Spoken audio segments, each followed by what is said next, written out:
Now, coming to this, very interesting and I think a pertinent question in terms of, the segment of the funds that people had chosen. The balance funds as a category was the darling of these, of a large section of investors for a pretty long period of time, and some of it was sold or recommended to people who needed a regular income as well. Some of it was also recommended as an alternative to an FD or an alternative to fixed income or an alternative to some retiree or a pensioner who basically needs a regular income.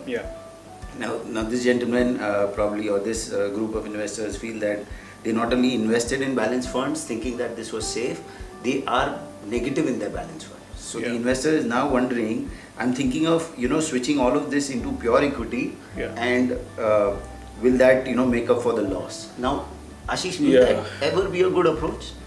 No, so look, first in the first place you were risk averse, which is why you did not go straight into equity, and which is why you went into balance funds. Absolutely.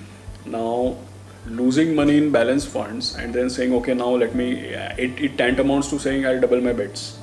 That okay, if I'm losing in balance fund and it's down, then I might as well gamble a little bit more and move it to equity because that has more volatility and hopefully might go up. So if you ask me on a very practical, very tactical basis, it might actually end up working and it might result in a recovery. But I wouldn't recommend that because this is not about being tactical or about being street smart. As a process, it would be a wrong thing to do. Because you got into a balance fund thinking that you are a low risk profile guy, and there is nothing to say that balance funds cannot go negative. But it's so tempting, isn't it? I mean, it's like you rightly said, it's like placing my bets now. But it would be a gamble. It would be a gamble. It would be a gamble. I'm not saying that it will not work. I said it. I put it as a disclaimer. I think it can work. It can, right? Yeah, but I think it's a wrong habit to get into.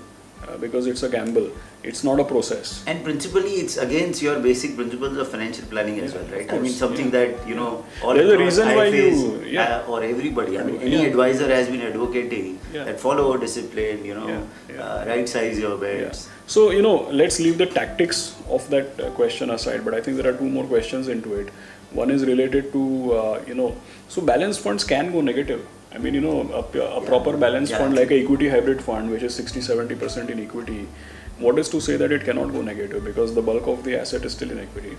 On the other hand, there are these balanced advantage or dynamic funds. I think I would say that is a better category to go to because they try to kind of calibrate their equity exposure depending on certain valuation parameters. Right. And it's there for everybody to see that they have fallen literally half of what an equity fund has fallen. At least if I speak for us, I know for a fact that from 1st January till now, when practically all equity funds are 25-30% down, our dynamic fund is down, I think, by 12 to 14% kind of number. Now, that 12 to 14% kind of number is also not some great achievement, but the point is that valuations have come down quite dramatically.